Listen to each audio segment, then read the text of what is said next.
Hello, everyone, and welcome to episode 3 of Experience Kills, going live at 11 a.m. on Easter Sunday and on time, which just about never happens. But this time we have made that happen because, we knew our huge fans deserved a prompt start to the show. And as always, I'm being joined by my partner in crime, the guy I couldn't do this if he wasn't around. It just wouldn't happen. There's no way I could do this without Richard. Hello, I'm here. How is everyone?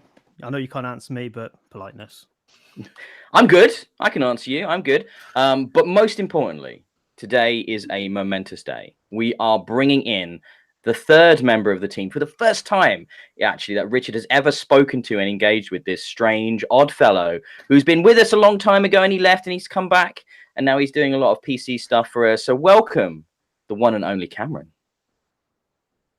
Hey there. You need to speak. Yeah, waving on radio doesn't play great for the most part, but that's okay. Yeah. It only took. Yeah, I was just saying to Richard, it's only taken us about 2-3 years for me and him to finally meet after working on the same platform for a while. And I've worked very hard to keep you apart. For the reasons that will become obvious in the next hour, 90 minutes, or however long this show prattles on for, because it's been a bit over a month since we did the last one. So we've got plenty of news, lots of games to talk about, and the usual things we'll prattle on about, I'm sure, such as films and Netflix and whatever else. So how is everybody? What have you guys been up to? We'll start with Richard.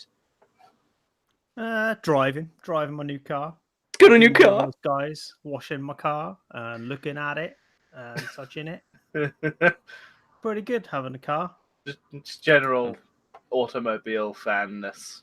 So I made a point of getting home early the other day from work to do a video with Richard. I made a point of doing that, getting in as early as I could for him then not to show up because he was washing his car and didn't realize that I was ready to record, even though I'd busted in my ass to get in for him to do it. So yeah, he's fetishizing that little thing.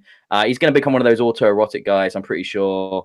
Going to have sex with the... To be fair, I got this new pressure washer for it, right? And I accidentally sprayed my path outside, and it changed the color of the path. It was amazing. It's like Splatoon. I thought, I'm going to play real life Splatoon for half an hour. And you didn't try diving headfirst into it to get into there or anything, no? Or... I didn't try that. It is concrete. I realised Splatoon isn't real, but it's like the most middle-aged white guy thing to get excited about ever, isn't it? Oh, I was cleaning my path and it looked so shiny. Like, Jesus, man. You've become that person. Oh, dear. I know. I'm enjoying it, though, so that's all that good, matters, isn't it?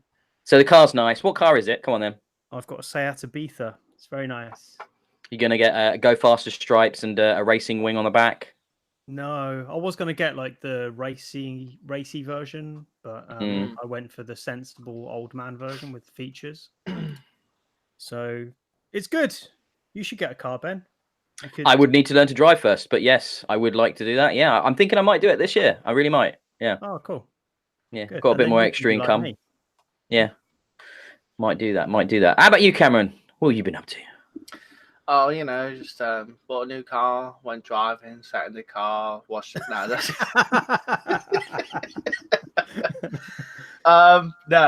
Mainly. I work full time, and I've got dad the other half time as well. So Dexter is my boy. He's about a year and a half now. So he's starting to become finally interesting. You can say that because you're his father. That's allowed. No, I mean, the end game now. I wish. I got like 16 years before I can legally kick him out of my damn house and life. I love how he's planning that already. Amazing. I got his entire future out. Yeah, I don't mind what school or anything like that. It's just afterwards when I get rid of him. That's what I'm planning. 16 years. That's 16 years. Good luck. I've got a 24-year-old. He's all right. He's he's getting to the point where he's walking around and stuff now. So rather than have to carry him everywhere, and then instead of just being an accessory on a carrier, he's doing his own thing. So it's just really cool to interact with. Other than that, I'm just trying to find time to catch up, play games, and catch up all the good TV stuff, you know. Yeah, let's do it. Let's do TV. We used to have, when we did a more formal podcast, Bixby Games. What did we call it, Rich? We had a name for the segment, didn't we? We called it Crossing the Streams. Thank you. Yes, Crossing the Streams, where we talked about all the different streaming TV and all that kind of stuff we've been watching. So, what have you guys been watching? So, you mentioned it, Cameron. What have you been diving into recently? We've had a plethora of stuff. Me and my missus has been sat down watching. Late seasons of like Supernatural. We finished Titans season 1 a little while ago. Been watching The Orville. We've been thoroughly enjoying Seth MacFarlane's foray into the kind of homage to Star Trek sort of stuff he grew up with as well, and it's always hilarious. I've been slowly breaking her walls down to try out some more obscure stuff. So I got her to watch Happy. Have you seen that on Netflix yet?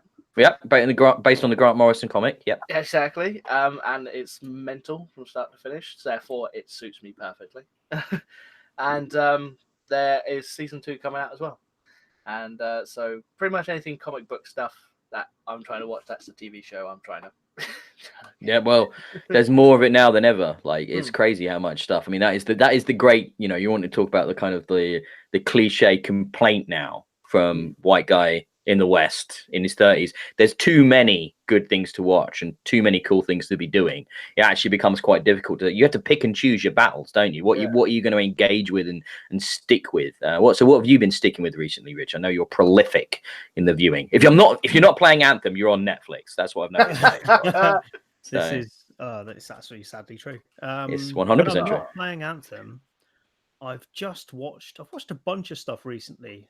Black Summer was a big one for me. Interesting, because I got about halfway through the first episode and turned it off when I thought this is a low budget pile of boring zombie derivative crap. So I can't completely contradict that theory because it doesn't end well. But I kind of enjoyed that clever thing where there's the same event happening from different perspectives and crossing paths. I enjoyed that sort of narrative. It did it reasonably well. It's just a shame it doesn't do it with particularly interesting or charismatic characters. So that's what I noticed in the first episode. It was like, oh, I like you. I enjoy that style of storytelling. However, when it's just a bunch of people walking through the same area of suburban USA, that's the most boring thing to look at ever, because clearly that's all they could afford to get for the show. It was like, and they're, like you said, quite boring people. I was a bit like, I think I'm gonna pass. I'm gonna pass on this. Yeah. There's no charismatic person in that series, is there? No, or... Not really. And there's no spoilers, but there's not really a payoff at the end. It just kind of finishes. Well, you know what it is, don't you, Black Summer? Yeah, it's a prequel to Z Nation. Is this? Yes. So it's the same Outbreak universe as Z Nation, but obviously Z Nation is way further along, and this is how it all began. I haven't seen Z Nation. No, neither have I. But when I read that, I was like, oh, maybe I should check out Z Nation first. Z Nation is meant to be the slightly camper, sillier version of The Walking Dead and stuff. Yeah. So I think came out at a similar time. Camp or silly at all. It came across as far too dry, if anything. So with The Walking Dead, that kind of prides itself on not really relying on the zombie aspect. It's much more about its characters and the sort of soap opera of what's happening between everybody. This strips that back, and it's much more about, I suppose, just human bodies walking around rather than people. I mean, you'd be forgiven for thinking the characters were zombies themselves because they don't have a lot about them. I suppose it's just more about the events rather than who's involved, because they're kind of all expendable, and there isn't really a massive sense of loss when any of them die, unlike in Walking Dead. Okay. So for my part, before we get on to films, Netflix-wise, I finished watching Star Trek Discovery Season 2. Which start Season 2. Well, how about you, Richard? Are you a Star Trek Discovery guy? I'm on episode 2 of Season 1. Okay. I've got some catching up today. I'll just put it this way. The wife doesn't agree with me on this. But Season 2, I thought, started really, really well, with slightly more episodic storytelling. A bit more of a classic Trek feel to it, especially with the inclusion of characters like Pike and stuff from the original series, and they did a really good job bringing Spock in as well. However, the second half of season 2, I was severely disappointed in, to the point where I'm considering dropping the whole thing and not bothering with season 3 at all. Whenever that airs, it just really bummed me out with some really lazy storytelling, and just dragged out this storyline that kind of went nowhere. So yeah, I don't want to spoil it, but yeah, it just, and it's weird because people rave about it online. It's like, well, I'm not sure what show you were watching. Maybe I'm just being overly critical, but maybe it gave me something. It's not what I wanted, so maybe that's why I wasn't happy with it. But it certainly paved its own path to a direction that I was just so uninterested in. I'm still looking forward to Picard later on in the year, but is this a young Picard? Is it? No. So it's a whole new TV show, Cameron, called Picard, starring Patrick Stewart as Picard. How do I not know this? I don't know. They announced it last year, but I'd forgotten about that. Yeah, that's coming out this year. So that's exciting. I need to look at that. I need to get into that big time. Yeah, they've started announcing the cast and stuff like that. So there is some information slowly trickling out. But I've heard they've had some production issues with some licensing problems, because Star Trek's really weird. It's tied up in all kinds of issues with who owns the rights to what. Like, there are certain versions of the Enterprise that are owned by Paramount, and then there are certain versions owned by CBS. And it's really difficult for them all to get together and make stuff now, which is why we don't see a lot of Star Trek TV shows, and why Discovery doesn't look at, say, the Enterprise very much, though they did obviously get it in a lot more season 2. But there's a lot of issues there. So I know it might not be this year now. It might be pushed into next year, but it is coming, and it is Patrick Stewart, so it's going to be amazing. Interesting. That's good. Yeah, so I was going to watch that Star Trek Discovery. However, I did just subscribe to Amazon Prime yesterday, so I'll be checking out The Expanse next on My partner watched that. The Expanse. You know how much I rave about The Expanse. Cameron, have you seen The Expanse? Well, I have no doubt be given homework to watch it today, so yes, you should watch The Expanse for the next show. Not as if I need to praise Jesus or anything today. Praise Jesus. Well, yeah, that's what Easter record, the day of his resurrection. We famously record on Sundays. Actually, Experience Kills. We really do hate Jesus. That is what we're all about here. Let's qualify that. I don't hate Jesus. I just expect he should meet us halfway. If he actually comes back today, I will not watch The Expanse. There's the deal. Well, if he comes back today, he could join us on the podcast, and I think that would be a really good way of getting his message out. So Jesus, if you're listening, you've got about an hour. Join us. Clearly, use your powers. Get on board. Technically, if there is no powerful God, and therefore his son being, we pretty much have the same powers, omniscient, all powerful, all knowing, then technically should be watching this. He should be aware of it, at least. I mean, if he's watching it, what's up? We should probably move on. What films have you guys? Films have you guys seen in the cinema? I saw Shazam. Have you guys seen Shazam? No. No. Okay, it was fun. I saw Captain Marvel because I'm that far behind. Oh my word, you are behind. I did watch Captain Marvel, and I was very impressed with it. I was very impressed. It wasn't too what was I going to say? It wasn't too over the top, crazy that it wouldn't fit into the Marvel universe as it currently states. So I think she should blend quite well into Endgame. I feel, so she's just not. Or more than blend, it feels as if she's going to be critical to what happens. Quite possibly. But it sounds like. I don't think it'd be too out of place like what they did with Justice League, and they just kind of threw in the Flash and stuff like that, So she's got more of a foot to stand on as soon as she gets introduced. Well, that's the Marvel way, isn't it? I mean, I was talking to people. My other life is a comic book shop, as it were, and I've spoken to many people about Captain Marvel, and basically Captain Marvel is to the first Avengers what Captain America, the first Avenger, was. It's introducing a major player who's going to, I think, end up leading the team out of the back of Endgame. So what are your Endgame plans? I'm just going to mention mine because I'm very excited. I've got a double bill of Infinity War Endgame at midnight. So 8:30 for Infinity War, midnight Endgame to watch at the cinema. I'm very, very excited. Sweet. I haven't booked it yet, but I will be going in the first week, I think. It's next week, isn't it? It's next week. 25th, I think. Yeah, next week. I have no plans as a irresponsible father of one. I don't have time to do it, and I'll probably not be able to see it for like 2 weeks after when we get someone to come babysit for a day and then just finally get some time off. I mean, can't you just put the baby in, like, you know, lock it in a room with nothing it can harm itself for a couple of... It'll be fine. What could happen? I don't think you understand how much Dexter is like me, in that in a room with no pointy objects, I will find a way to stab myself by accident. Right, okay. I understand. I mean, desperate times and all of that. happily not with child here. So I'm going to keep it that way. I tell you what, I've got because I can't really have the time to go see a lot of that sort of stuff. I will see it in time, I'm sure. But I mean, one thing is that I have always been able to tune into, and I do have the time to watch in the evenings. As it's tonight, it should be Game of Thrones, and I can't wait for it. Yes. No spoilers, please. Of course not. It's on yet. I can't spoil anything if I don't know. No, I don't think. Where are you up to with Game of Thrones, Rich? End of season 7. So you haven't seen it? Oh yeah, we talked about this, didn't we? Off air, obviously. Yeah, the annoying way in which you can't buy it episode by episode legitimately must have lent to that 53 million illegal downloads statistic for the first episode that came out, because you can only watch Game of Thrones, for example, in the UK on Sky or was it the Now TV? Yeah.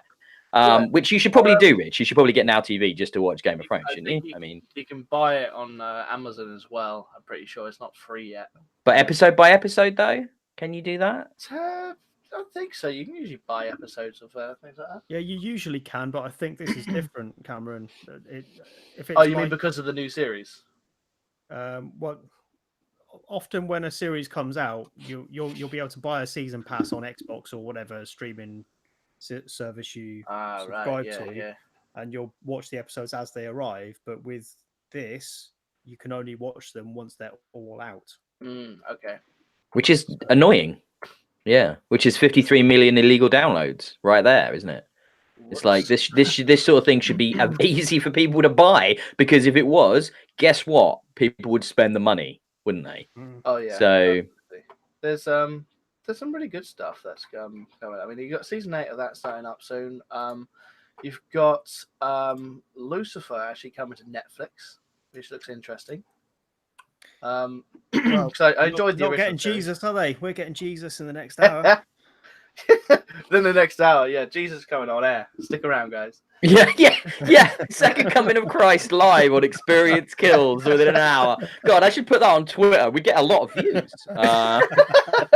Like, we might get in a little bit of trouble when it didn't happen, but it would be worth it. Yeah. No, I've just been doing that for millennia. Don't worry about it. Yeah, that's a good point. That's a good point. You just say he might be on. He's a busy guy. You know, so hilarious. I will say, speaking of speaking of game, Cameron. Speaking of Game of Thrones, I read some interesting news that for season 2 of Titans, they've got Ian Glenn as Bruce Wayne. Have you read this? Yes, that's right. They've cast him, haven't they? Yeah, I saw that too. That's pretty cool. It's well, it'd be very interesting. Who's Ian Glenn? Ian Glenn is Jorah Mormont. The one that was nearly a stone person, but was saved by Samuel Tully. Oh yes. Yeah, there you go. I know. One of the Daenerys retinue, basically. There's a whole bunch of them that hang around with her because, you know, she's pretty awesome. So yeah, I'll give you that one. That's pretty awesome. But yeah, that's good casting. I think that's an interesting choice for the dark Batman that we have in that show. Also, you know, I'm just looking forward to Superboy and Crypto, man. That's gonna be crazy. Crypto, the Death Superdog. To be honest, like seeing Batman in that way, in a live action sense. 'Cause, I mean, you know, you got Bale being quite brutal, and Affleck's Batman was obviously a very strong, heavy hitter, but seeing a ruthless killing machine. That version of Batman in season 1 was actually insane. It's incredible. That episode, man, that Dark Batman episode was so good. Oh my god, so good, so good. I'd watch a whole series of that because I'm a miserable, myopic arsehole that likes heroes turning into villains and murdering people because I find that interesting. I always prefer the villain. I always prefer a good villain. Actually, it's just the same in wrestling and whatever. I find them so much more interesting than goody two shows heroes. I'd much rather watch a bad guy doing bad things, or at least an anti-hero like the Punisher, doing good things with bad methods, as it were. But far more interesting, far more nuanced. So anyway, should we get onto games? Yeah, sure. Should we get onto games? I mean, ostensibly, we do talk about video games occasionally on here. Sometimes. Unless there's anything else. I was going to go ask one more question. Go on. What do you guys think of the casting in the trailer for Joker? Of Joaquin? I think it looks okay. I think it's all right. I haven't seen the trailer out. Yeah, there is. I think I'm too set in my ways when it comes to the Joker. I don't like a lot of variation with that character. I don't know why. I mean, like, as long as he's that maniacal, crazy, scheme-driven villain that we all know and love. I mean, my Joker, like growing up, has always been the Mark Hamill animated series. That's always been my Joker. Some of my younger friends, they'll always know that Heath Ledger was their Joker, and I'm just like, nah. So watching that trailer, there's a bit where he gets hit by a sign by some kids, and it's like, oh, is that what makes him evil and into the Joker? Is it? I think, and everybody's laughing at that. I think the rumor that it's a story that's going to be narrated almost by the Joker, and he's an unreliable narrator. So this idea that he's going to just give you all of this sort of perspective and it's all going to just be made up bullshit, I think actually it sounds quite interesting. And I do hope they kind of go down that direction of, here's one possible reason I'm the Joker, or here's another possible reason, but maybe I'm just making that up. Do you know what I mean? That could be fun. That does actually tie into a lot of the Joker anyway. There's very little actual official backstory, should I say, how it came to be. And so, that would actually tie in quite nicely. Intentionally. I mean, he's a man who's built himself upon the myth of himself, which I think is quite interesting. And they could definitely play with that if that's the direction they go. I'm purely guessing on that trailer and stuff like that. But obviously, we also had some big news out of Star Wars Celebration. You guys see the Episode 9 trailer? Oh, yes. Yes. Yeah, didn't think I was going to feel the hype, but I'm already getting it. I mean, it's impossible not to. I mean, before I was a geek and into comics, I was a Star Wars fan. The first fandom I ever was a part of was Star Wars, and it'll always be a special part of my life. And whenever I see a new Star Wars trailer, I can't not get hyped. Like, they know how to leverage that old nostalgia, don't they? Like, of course they do. Billy D. Williams just having a chuckle, and I was in. That man, that last shot with the Death Star crashed on whatever that planet is, and then the Palpatines laugh. Oh my god! Yeah. Oh my god! But theoretically, if it's crashed, then it must be on Endor or one of the moons, surely from the explosion. Yeah, that's one possibility. Or it's the part of the first Death Star around Yavin, again with moons. So you could do either, really.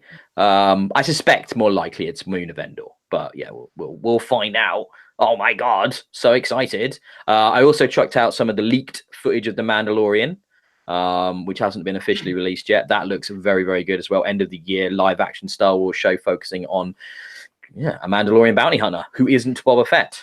I was gonna say I haven't read enough into the actual kind of premise yet, but I wasn't sure if it was meant to be a young Boba Fett or if it was young Jango or anything. No, it's not young anything. It's after Episode 6.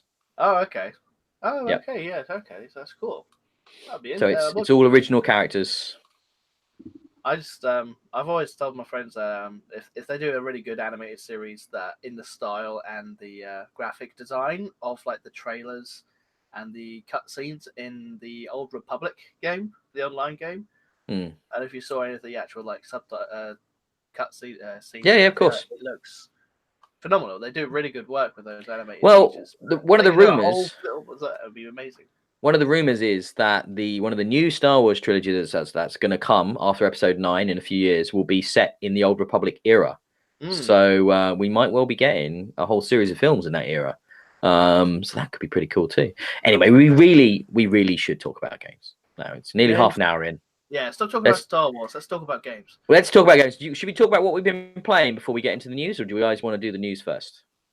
Let's do news. I was going to segue into stop talking about Star Wars and talk about Fallen Order instead. Go on then. That's part of the news. That's what I was. I'm cool with that. I kind of hurt your segue a little bit there, and I know. How could you? So yeah. At Celebration, we got an introduction, a narrative-focused story trailer, and a rather boring panel that I watched the whole thing of for Star Wars Jedi: The Fallen Order. What do you guys think? I think it looks beautiful. Richard? What? And I've just dropped my phone into a dog bowl of water. It's like a booby trap you set for yourself. I love it. Oh, wow. Fantastic. Good work. The trailer I've seen, and I have seen a trailer, looks okay, but I can't really tell what the game is. So have I missed something? Or Nope. So they talked about and have alluded to what the game is in combat, where they're using something called thoughtful combat. So I get the impression from what they've been saying, they want combat to be a bit Dark Soulsian. So it's not going to be a Force Unleashed hackathon. It's going to be, it's all third person, and it's going to be about picking your moments, combining your melee attacks with, say, your force use, and thinking about how you're going to take down different types of enemies in different combinations. It's single player only. There is no microtransactions. Like I said, it's third person. It's made by Respawn, the guys behind Titanfall, and obviously going back far enough, Call of Duty Modern Warfare. These guys haven't ever really made a bad game. So it kind of gives me, especially when you're talking about AAA production level games as well. So I have a bit of faith in this, and I will admit, I immediately, after watching this Celebration thing, went and pre-ordered the game. Really? So immediately, and I don't normally do that. I say really as if you're normally some sort of careful consumer. You just splurge your money on anything. When it comes to video games, perhaps a little. But no, I don't normally pre-order something as quickly as that. And like you said, we haven't really seen gameplay, but I am excited for the time period it's setting. I like the look of the characters. I'm excited that we've got Inquisitors in there from Star Wars Rebels. They're really, really cool, the Inquisitors.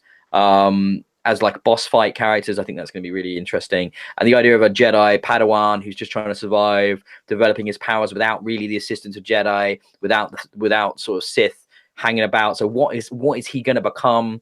I'm in. Yeah, absolutely. I mean, the fact that it looks like it's kind of set between maybe episode 3 and 4, and they're just kind of culling anything Force sensitive. That's how it feels. That's what it is. Feels. Yeah, that's where it's set. Yeah, it's between 3 and 4. Yeah. Yeah. So I mean, Fallen Order kind of gives the illusion that it's after the Jedi Temple's been ransacked. No. They have said. Yeah, it's confirmed. Yeah. After Revenge of the Sith, before New Hope. Yeah. Yeah. So kind of on the entrails of Order 66. Oh yes. Well, you see it in the trailer, don't you? You see him find a hologram of Order 66 being given. Yeah. So it's like it looks it's a cool era. Maybe we get crossover with some Rebels characters. I mean, I really like the characters from Rebels. So yeah, the crew of the Ghosts are pretty cool. I love that show, man. Have you watched all of Rebels, Cameron? I think I'm a season behind, actually. Oh, you should finish it off. It ends incredible. Like that last season is some of the best Star Wars. Like just insanely good Star Wars. Like really, really good. I think it was the end of season 2 where Vader pops up. I think it was a big fight. That was I was really impressed with the fight scene.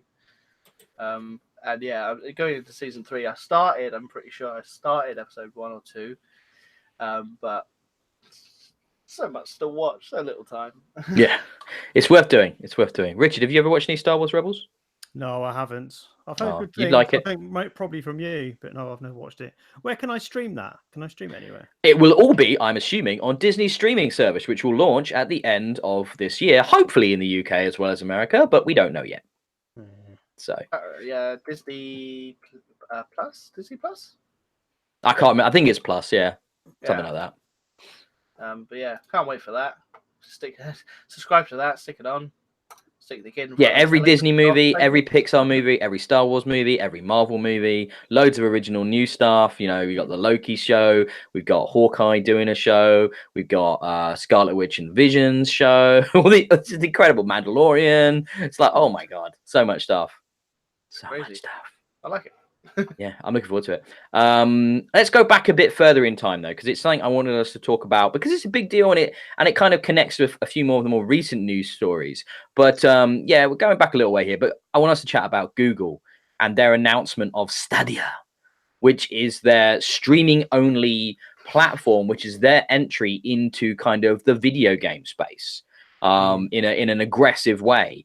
So basically, you can be leveraging the power of the cloud, decentralized network sort of system. You know, there have been attempts at this in the past. On Live comes to mind, and they haven't really succeeded. The question I want to ask you guys is: do you think by the time this launches, by if this year, it's happening this year, are we in a place with the internet speed and proliferation of good enough connections where this can be a real threat to Microsoft and Sony? What do you think? From a technological point of view, maybe. I mean, no one else has got the resources to do it better, have they? But they Except maybe Microsoft? You know how much I like Microsoft, right? But you know how these things go. They might have a decent platform that can compete, but they won't have it until far too late, and then they'll kill it off. So I don't know. I mean, I watched some of the Xbox inside things. What are they called?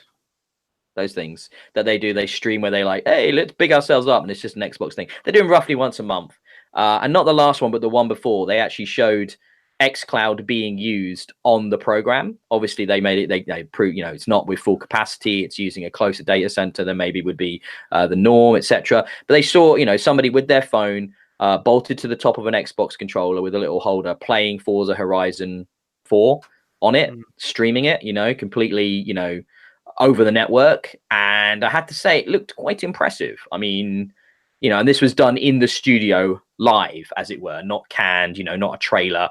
And they actually demoed the tech working. And I think if that's what we're going to be able to do, I think that's a very interesting future, that we're going to have this whole, there's already people pushing back against the downfall of physical media and everything being digital. Imagine if you don't even own things digitally. Imagine if you just pay for a subscription service and stream everything. It's not even on a hard drive. I mean, that's where we're headed. I'm becoming more and more open to that, and I hope Microsoft can do it justice. I'm just worried about how they've dropped the ball so often in the past. I mean, Zune was really good. Zune was an excellent device, an excellent service, but they still screwed it up more than once because they rebranded it to Xbox Music, then Groove. I've just noticed this morning I can't stream my music from OneDrive anymore on my Xbox. They've canned that without telling me. They just like to kill stuff off that starts off really good. I know what you're saying, but isn't it just a case of they're looking at market share, they're looking at user base, and they're just, reallocating resources to places that make sense? What's the point of keeping an old service alive if hardly anybody uses it and the costs of running it outweigh the benefits? Well, you have a point, but it becomes a habit with Microsoft, and it makes me wonder how long it is that people will tolerate buying into their new products if they don't think they're going to last for more than a year or 2 years. It happens all the time. I know what you're saying. Yeah, it's a case of if they don't win out of the gate, they quit. Yeah. I know what you mean. It could have I mean, think of it this way: if that had been the Microsoft ethos when the original Xbox launched, we would never have got a 360. No. So they would have. There were plenty of people in Microsoft who didn't want it to even get out of the gate, let alone continue as long as it has.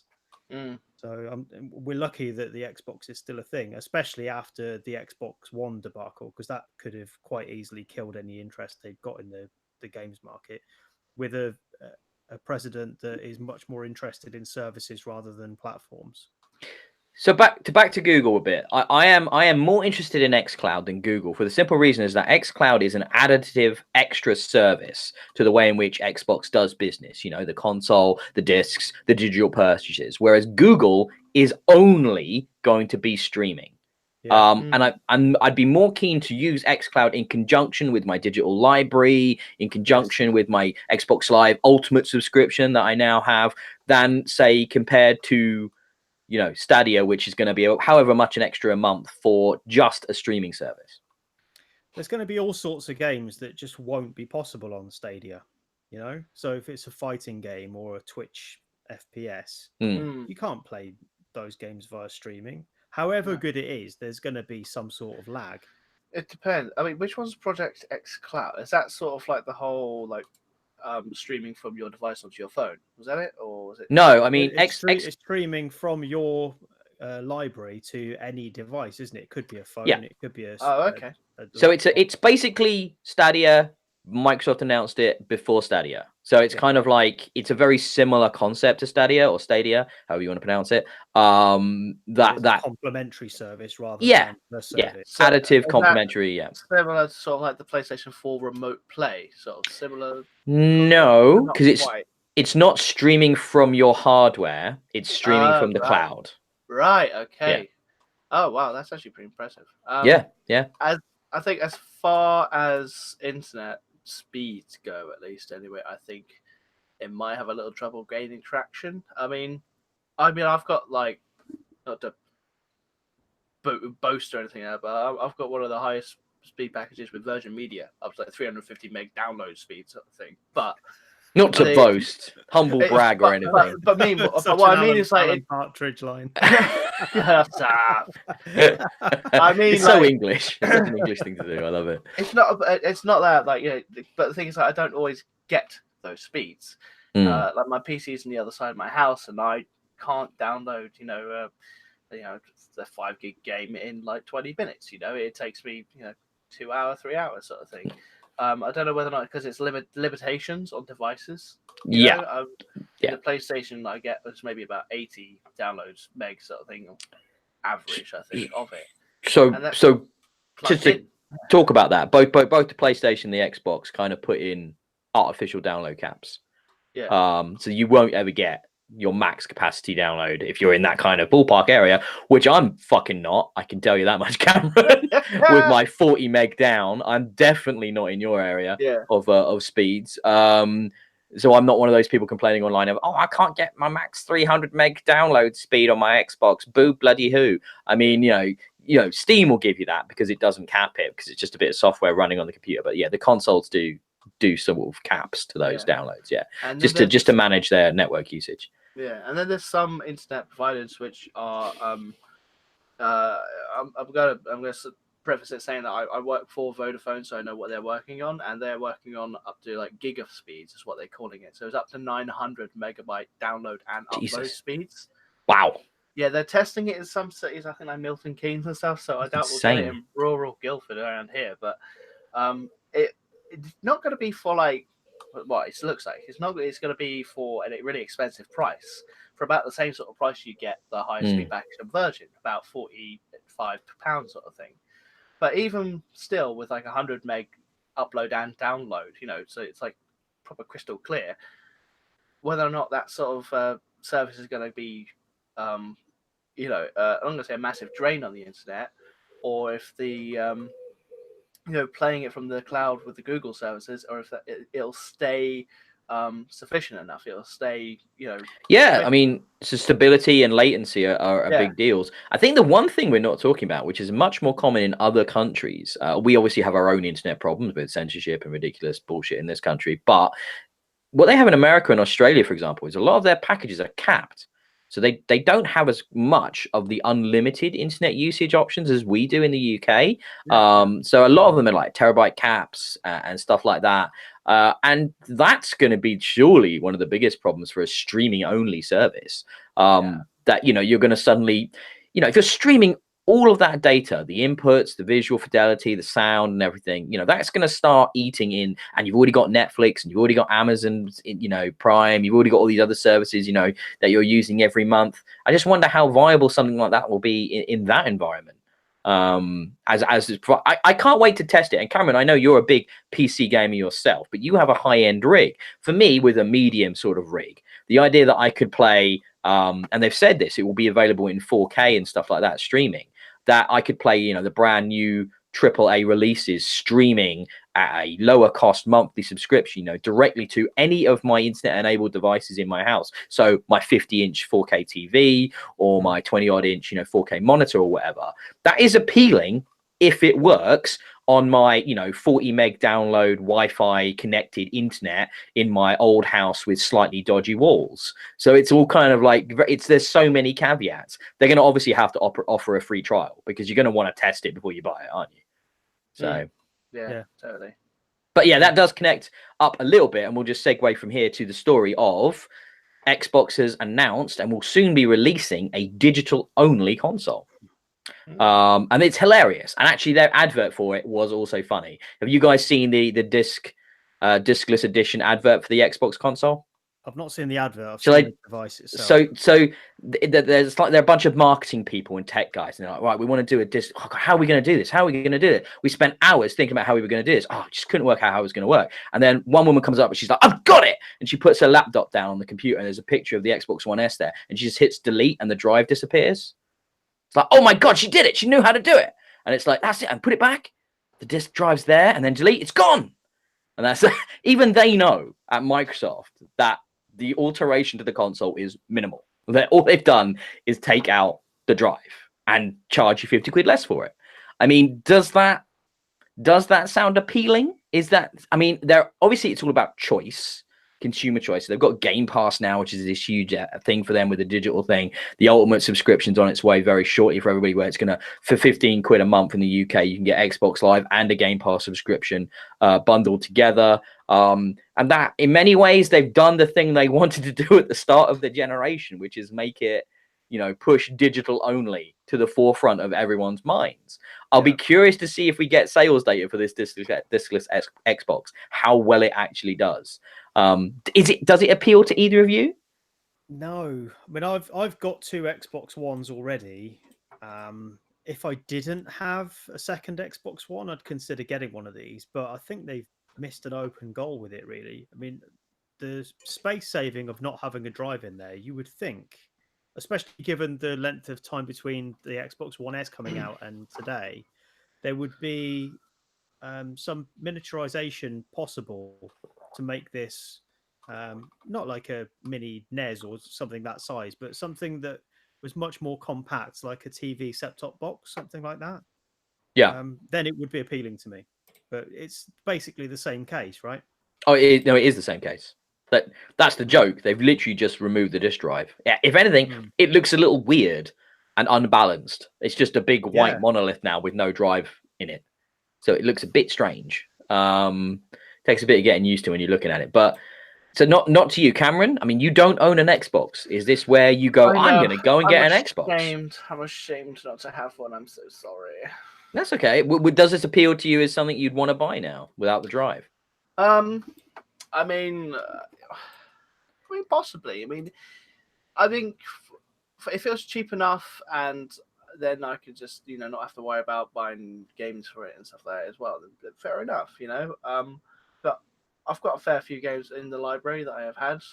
Some have actually been sent from you guys, about in 3 years. It's a good couple of games which I can go back and play.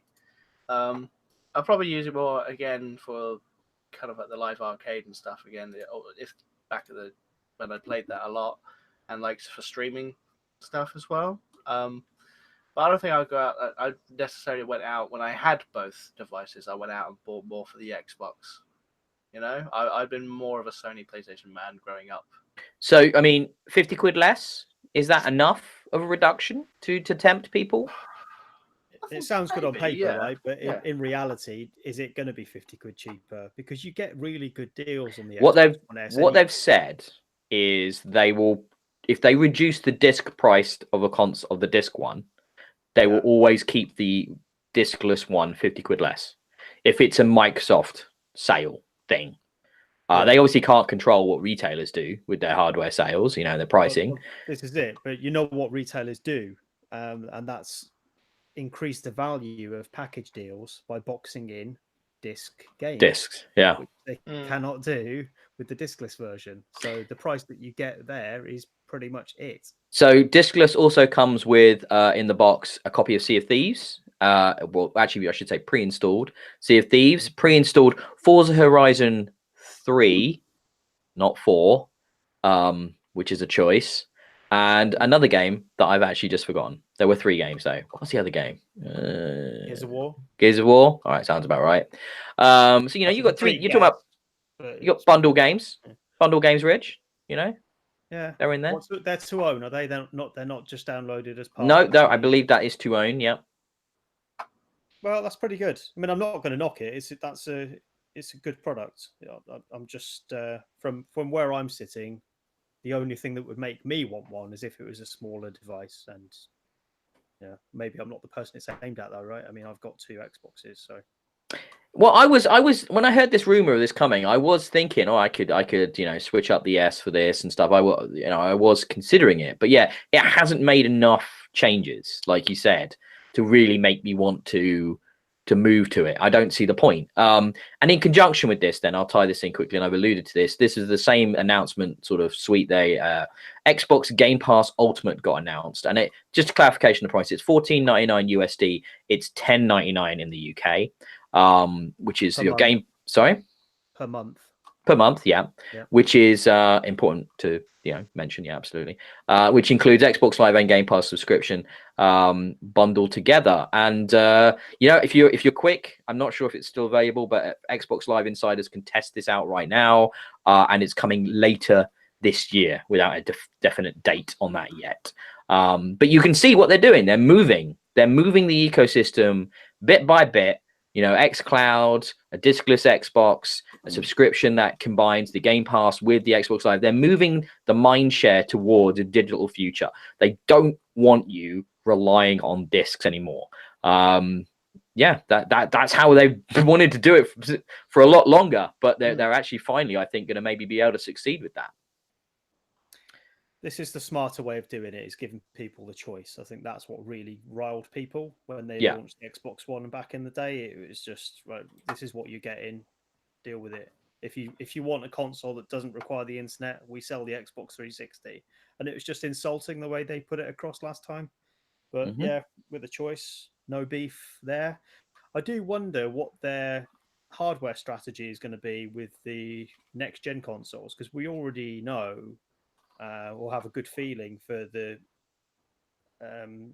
what they're going to do in bringing out 2 different devices. So they'll have a full fat hardware version with disk drive and all of the hardware inside, and then another. You think less powerful? Yeah, I think they've said so, or someone has said so. No, Xbox hasn't said anything yet about that officially. I think there's been some rumors. They're the rumors, but that's why I raise it as a question. We have a good idea that's what it might be. Yeah, and that will be complemented by a streaming device that's less powerful, without a drive or anything. But I wonder if they'll have the same sort of form factor, if that's the way things go, whether it will be similar to what we're seeing now with the Xbox One, whether it'll be basically the same box but with less inside. Well, I mean, that actually we'll get onto it very shortly. That actually kind of connects to some of my thinking on what we just heard about the PS5 as well. But one more note I wanted to mention for the guys and for a lot of our listeners and what people watching in the UK, this has all kind of happened at the same time as Microsoft has just put up the prices on Xbox Live subscriptions. For the longest time, it's been 40 quid for a year in the UK. Obviously, deals are available. And PlayStation Plus has been 50 quid, and that's been like that for quite a while. But now finally Xbox has kind of matched the plus pricing, so we've gone up to £50 for a year, we've gone up to $6.99 for a month and $17.99 for 3 months, and you can still get the 6-month subscription at 30, which would be mad. Don't know why you do that, but anyway. So yeah, that's just slipped up as well in pricing. I guess that makes sense in a way. That we're more in line with Plus's prices, but it's never nice to see people putting the prices up on you for your subscription services. You're right, though. It has been 40 quid since it came out. Yeah. What's that? 16 years? Yeah, artificially kept at that for the longest time. A lot of things have changed economically in that really long period of time. So the fact that they've kept it so low I know around the time of that announcement there was some backlash online about it, but once you explain to people that what the actual situation is and what the competition has been doing, you can't really argue with it, can you? No, and you still can find decent deals. I mean, Oh yeah, just after they announced that, I renewed for I think 34 quid. Yeah. It's always out there, always cheaper. There's deals around. Yes. And there's always someone out there that'll do. Well, I think sometimes they do like bundle deals. So I think some guys a little while ago on the PlayStation, one of my friends got it with a Netflix subscription. I think. I can't remember if that was in the UK or that was in the US. I know Amazon has just been selling recently, and Game have been selling. You can get 3 months plus another 3 months for the price of just one lot of 3 months. So you can get all kinds of deals like that going on. So 6 months for the price of 3 months would be the easier way of saying that, Ben. But anyway, let's. I said that in the most confusing way possible. I realized after I said it, I was like, wow, that was basically gibberish. That could have been more eloquently put. You're absolutely right. Right, let's move on to kind of the biggest news of the last few weeks. Mark Cerny sat down with some peeps. It wasn't us. They must have lost the invitation in the mail. Normally, we'd be invited to these types of conversations with Mark Cerny, but that's okay. And basically has sort of, it's a weird non-announcement announcement. It was so strange how they handled this, but PlayStation have basically unveiled some of the concepts and potential upgrades that we might be seeing in the PS5. And I kind of put all those caveats in there for a reason, because none of it's like a big proper announcement. It's more like a demo of what it could be. Obviously, they've said basically, it's going to have a faster GPU. It's going to have a faster CPU. The biggest news for me, and if you guys disagree, and if there's anything you guys want to bring up, but the biggest thing for me was the inclusion as standard of a solid state drive. And not just your granny solid state drive, but one that really takes advantage of the hardware of the PS5 to give you incredibly quick loading times. And the rumor is that some people like Schreier have been putting out from Kotaku is that one of the big marketing points for the PS5 is that it's going to be basically 0 loading times. Kotaku, or close to no loading times. Kotaku, the most reputable news source on the internet. All right, Cameron. No, we really like Jason Schreier's journalistic reporting here. Like, we usually find he gets all the good scoops. It might be an individual in there, but over the years I've seen some quite slanderous work, which just isn't 100% true. That's all that I've seen on there. After I've looked into it more in depth. But that's just me. But we're not here to discuss other people. Kotaku's validity of their reporting. Yes. No, I guess not. Not right now, anyway. Until they do something. Yeah. I mean. We did get into back in the. Sorry, you go. Yeah, I was just gonna say back 6 months ago, it was the dude of that guy IGN who just plagiarized all those reviews. I mean, that was pretty crazy. Yeah. Do you remember that? I vaguely recall it. Yeah, it was pretty new. It wasn't great, was it? We've already forgotten his name. Good. Disappeared into obscurity. What a douchebag. Anyway, let's talk about PS5s and solid state drives. I saw they said something about. Spider-Man, the new Spider-Man, is loaded where it was normally about 15 seconds on PS4 in 1.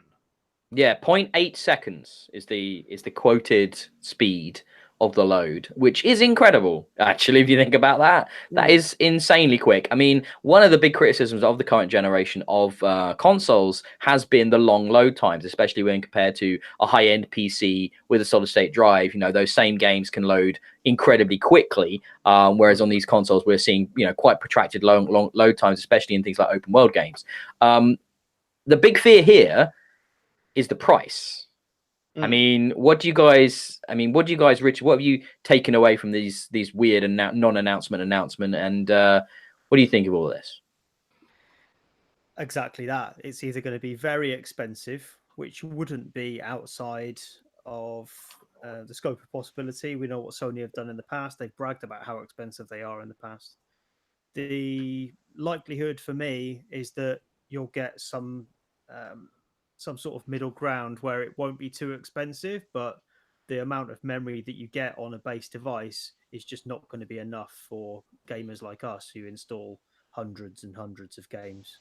I think that is going to be an issue for them, especially in the release model. So in the first couple of years, I think you'll find that it will work as advertised, but you won't be able to install very much on it at all, and that would be more of an inconvenience than actually loading time. So the question is, what does it mean? Does it mean, so if you're talking about a 1 terabyte or 2 terabyte, if we're being particularly optimistic, solid state drive, so you're going to plug your external drive in, but what, you can't run games from it, or the games that you know, that it's just storage? If you want to run the game from the external drive, it's going to have to be moved over to the internal first, or do you just not get any of the benefits if you're running from an external, if you want to expand that storage, you know? So it's tricky, isn't it? Because they're talking about it not just as a nice to have, like this game will load quicker. They're selling this as being intrinsic to the experience. So in a world like Spider-Man, Spider-Man will move through the city at a maximum speed because that's how long it takes for the world to load in, right? Yeah. If the world loads in much quicker, it changes what that game could do, and games could be designed around that much quicker bandwidth for loading in and streaming the world into place. If that's what's going to happen, they're going to build game experiences around that technology. Then trying to put that onto us like an external drive, it'll kind of, you're right, it'll kind of take away from the experience a little, I feel. Yeah, you're going to have a minimum spec of external drive like you've got now, really. So there are certain drives that you can't plug into an Xbox One or a PS4. It's got to be a certain speed.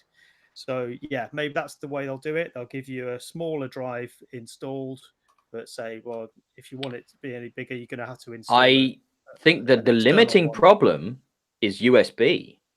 You don't have a quicker transfer rate than USB 3 right now, and it will not match what they are talking about of this solid state drive running through the highest end PCI buses into a dedicated, you know, very custom built architecture to take advantage of it. USB will be your bottleneck, and there's not a quicker way of connecting a drive. Yeah, I mean, a USB-C connection proprietary. Maybe there's like a slot on the side of the PlayStation where you can plug a Sony PlayStation expansion drive. And we know how much they charge for those, a la Vita memory cards. You know, I've got so many Vita games in my library, and I don't have a Vita. That's okay. I've been considering just buying a second-hand one lately, just so I can play the extra games or like my lunch break and stuff. But I just haven't brought myself to. At this point, Cameron, buy a Switch.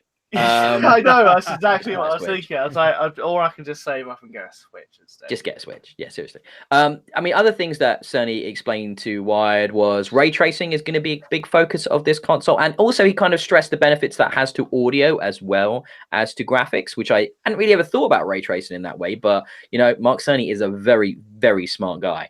So, I mean, the thing with this PlayStation, I can't see them making it stupidly expensive. They remember how bad that went for them for PS3. You know, one of the big reasons that they were able to kick the shit out of Xbox One this generation is that they were able to price under it.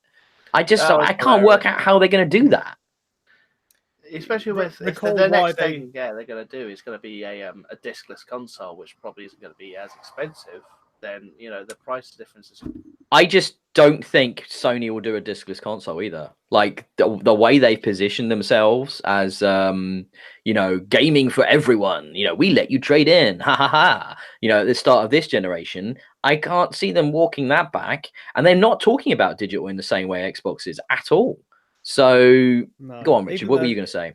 Even though they've got streaming technology, they've not really done much with it, and they've been quite quiet about how they're going to take that forward.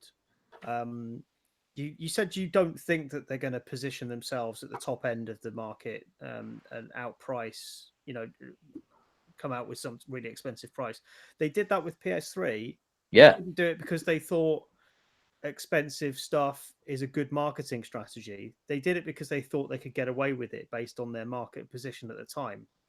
They are now in a very strong market position, which they weren't as they came into the PS4 era.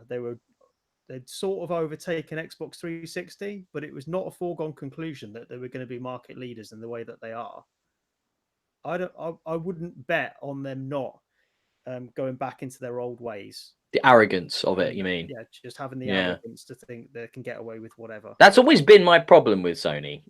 Going back the longest way, the reason, like, whenever the wife sees me playing PlayStation, I get a bit of an eye roll because she remembers it and she hasn't forgotten, like, their attitude. You know, when they came out and said, "Oh, you'll need to get a second job to pay for this PlayStation," you know, flippant shit like that. And it's just like they still kind of have that corporate mentality potentially at the top, especially in the Japan office. Sorry? Did we really say that? Yes, they really said that. Yeah. What the fuck? Yeah, exactly. I can't even recall that. Like, that's ridiculous. You were probably still a baby or something, Cameron. Don't worry about it. Still in short shorts at that point, mate. Hey. Wear short shorts at any age, my friend. I know, I've seen it. It's God help me. That's the problem.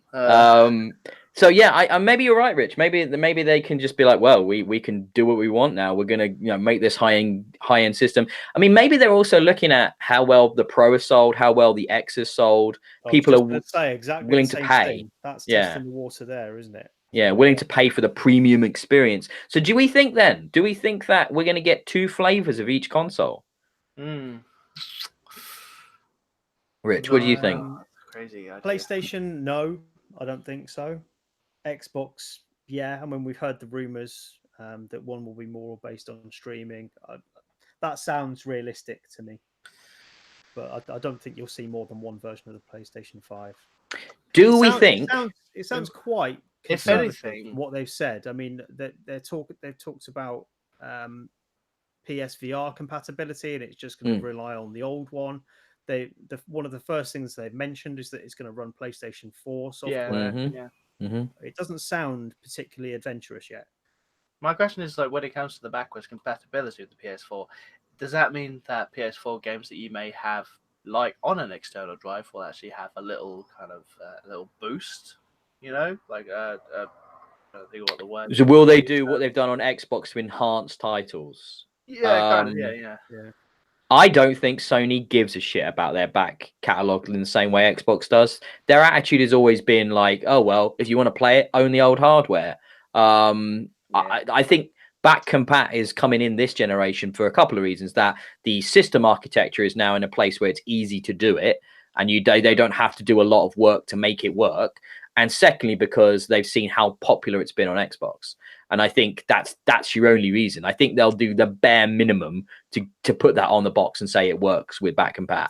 I don't think they'll boost stuff, really. Their track record isn't great on it. I mean, they brought the PlayStation 3 out with built-in PS2 backward compatibility. They then took that out quite quickly. That was limited, wasn't it? Yeah. Yeah. I mean, that's the thing. Yeah. What if they said that they were going to do that for like a little bit cheaper? You know, what if they release a model which will do the backward compatibility with 4? You know, and it's just plays PS4 games rather than upscaling any of the graphics or anything, and just 5. That'll just do just 5 stuff. You know, the different flavors again. Yeah, I mean, it's not unheard of. I just don't know with Sony. It's really hard to say. I think it's far more likely with Microsoft. They seem far more ambitious with cornering different areas of the market. Sony always at launch feels more like they're going after like a very hardcore gamer audience, but they've done really well this generation. You can't argue with that. They've appealed and got it out into more places than anybody expected. This generation's been far more successful than anybody expected it to be. So it's a really tricky one. I think what we might get, this is my prediction. So I think Sony hits fall next year. I think Xbox is going to try and get out ahead of them. I think they're going to get their hardware onto shelves by summer next year. What do you guys think? That's what this feels like. They haven't really given us a lot of information on PS5, really. It feels like it's just... It will be quicker. It's putting their head up to signal to Microsoft, like, we're doing it. Right, now the ball's in your court. What are you going to show? And it's just putting a bit of a fire under their feet to make them think they've got to announce something now. Like they did with the Xbox One X. They showed that before they really wanted to, didn't they? Because of stuff Sony had said. It's all like a game of chicken, isn't it? It's like who's going to blink first? Who's gonna pull the trigger on price first? Because as we saw with Microsoft and Sony, that Sony's PS4 price was cut. The rumors strongly suggest it was cut lower after Xbox announced their price point. So they purposefully undercut there and took probably a loss on the initial hardware just to get the better publicity and mindshare. So it's a fun game, man. E3, it's not far away, boys. We got a couple of months, and we're gonna get a big announcements from Microsoft. That I can 100% guarantee. So yeah, good times. Should we move on to some of the smaller stories and quickly rattle through those? I know this one's for you, Rich. Alan Wake Studio Remedy has confirmed Control is coming out on August 27th. But it's a bit of a downer. A bit of a downer because Bit of a there's some platform shenanigans. This is multi-platform now, so gone are the days when Remedy games are going to be Xbox exclusive. This is now coming to Xbox, PS4. Is it PC as well? I think it is, isn't it? Yep. And apparently it's got some PS4 exclusive content, which makes me worry because Xbox would be my favorite platform for it. Yeah, I suppose I don't want to let that sully what should be an exciting game. I always get a lot of enjoyment out of Remedy games. Control looks very reminiscent of Quantum Break in gameplay and style and presentation. It's not a bad thing. I'm looking forward to it. I'm definitely going to get it. Question is, on what platform will I get it? So yeah, we'll have to see. I kind of want to get it on Xbox because that's where, to me, Remedy belongs. But maybe not. Maybe not this time. Not if there's good stuff on the other platform. I have to wait a bit and see what that actually is in a bit more detail. Anybody a Borderlands fan here? Yarp, says Cameron. So Gearbox did a big announcement at what was it at PAX? It was PAX East, and showed off finally the long in development Borderlands 3. It exists. It's coming out this year. I think we got a date, didn't we, as well? A bit later on, they gave a date. I can't remember what that was, but I'm pretty sure it's this year. September, sorry, what's that? Pretty sure it's September. Sounds right. That sounds right. Yeah. And it looks like Borderlands, doesn't it? It looks like more Borderlands, more character classes, more environments, more bad guys, guns with legs. Why not? Legs. Guns with legs. Everybody got very excited about that when they were showing it. All I could think of when watching that announcement was, though, Randy Pitchford should not be the one doing this, considering the year he has had with allegations of incredible levels of business misconduct and also potentially sexual misconduct with underage children. So maybe he shouldn't have been the one talking about this at PAX East. He also did a magic show, and let's be honest, magicians, pretty fucking lame. So I'm not sure what I hate worse, squandering. Squandering pedophiles and magicians. No, I was going to say people squandering, company resources and screwing over your employees or magicians. But I'm pretty sure pedophiles rate as worse than magicians, though. I think just about. They just squeak it in there, as it were. Screwing companies or screwing minors? Oh, what a toss-up. That's a choice of language, Cameron. Love it. But so Borderlands 3, I know friend of the show Mark is also a huge fan, as is Joel, who used to contribute to BXB Games. So hi to those guys out there. But those guys play the Borderlands religiously together and have played through it many times with max characters across all classes, etc. And I know they're pumped for it and excited for it. And it's a fun game. The Borderlands games are quite good fun. I'm just wondering what they're going to do about this game to sort of set it apart, because the concept of the loot shooter now is not a fresh one. When Borderlands 2 came out, it was still kind of an early days for that, wasn't it? But now we've got everything is a loot shooter. So I don't know. New, really? What's new? Richard's just not giving any shits. I can tell. I don't like Borderlands. I really got turned off by it just suddenly. I don't know what happened, but I loved Borderlands 1. I was really enjoying Borderlands 2 until a point, and I just thought, this is bullshit. I'm clearing out all these guns. This is absolute bullshit. And I just never went back, and I really dislike Borderlands now. It's weird, isn't it, how that just suddenly happens? But I think in 2019,